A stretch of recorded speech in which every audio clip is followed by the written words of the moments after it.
2021? That was a rough year for me.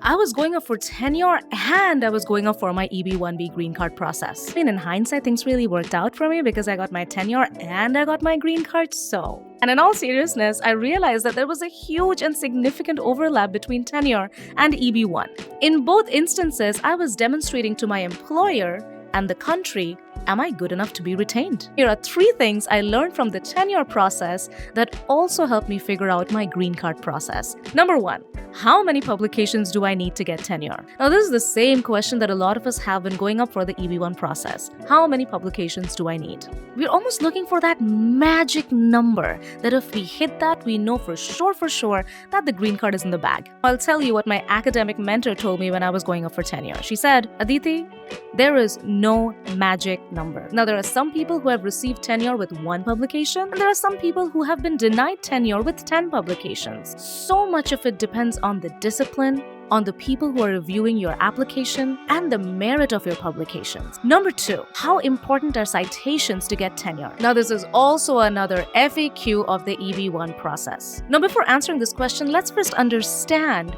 what is the function of citations? Citations are nothing but an indicator of the value of your research. How many people are using your research? What is your research being used for? How long has your research been valuable? You should also understand that citations are not the only indicator of the value of your research. You can demonstrate the value of your research through other means, for example, workshops, talks, and media contributions. And number 3, how do I get letters of support? For both my tenure and my green card, I needed letters of support from others. Now, these others could not just be anyone. Now, these people who would write letters of recommendations to me needed to have enough on their platter for their recommendations to matter. In both instances, for my green card as well as for my tenure, I dug through my Rolodex of contacts. I looked up names of researchers, scholars, and professors who I had worked with directly or indirectly. This meant scholars who had cited my work, scholars who were on the same panel where I presented my talks, and scholars who had published in the same area as I. While it seemed like going up for tenure and going up for green card was a lot to take on in 1 year,